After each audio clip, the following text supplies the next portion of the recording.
बिस्मिल्लाहिर्रहमानिर्रहीम। अस्सलाम वालेकुम। A1 TV के साथ मैं हूं सहर कुरैशी। सबसे पहले नजर डालते हैं हेडलाइंस पर। पाकिस्तान तहरीक इंसाफ के चेयरमैन इमरान खान की 2 मुकदमात में जमानत की दरख्वास्त पर समाअत आज होगी। इस्लामाबाद हाई कोर्ट के चीफ जस्टिस आमिर फारूक दोपहर 2:30 बजे समाअत करेंगे। इमरान खान अपनी लीगल टीम के हमरा अदालत में पेश होंगे। साबिक वजीर आजम की पेशी के मौके पर सिक्योरिटी के सख्त इंतजाम किए जाएंगे। पाक फौज के चेयरमैन PTI के इल्जामात की मजम्मत। ISPR ने कहा कि इमरान खान के सीनियर मिलिट्री ऑफिसर के खिलाफ बयानात गैर जिम्मेदाराना और बेबुनियाद है। तर्जमान पाक फौज के मुताबिक तहरीक इंसाफ के चेयरमैन ने ये इल्जामात बगैर किसी सबूत के लगाए हैं। ये बयानात अफसोसनाक और नाकाबिल कबूल है। इदारा इन झूठे और बेबुनियाद इल्जामात के खिलाफ कानूनी चाराजोई का हक रखता है।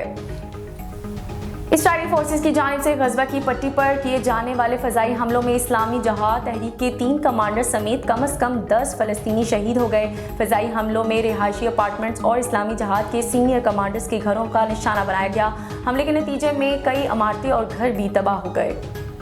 सुप्रीम कोर्ट ने practice and procedure act case में अटॉर्नी जनरल को कल तक पार्लिमानी कार्रवाई का रिकॉर्ड जमा करवाने का हुक्म दे दिया।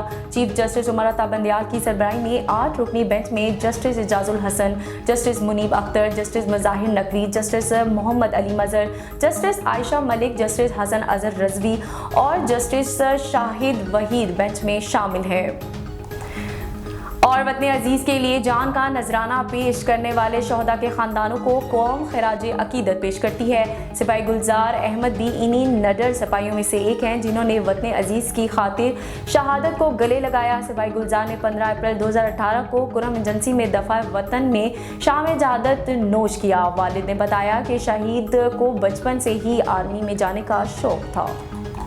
हेडलाइंस आपने जानी। मजीद अपडेट्स के लिए देखते रहिए A1 TV। A1 TV, सब पे नजर, अंदर की खबर।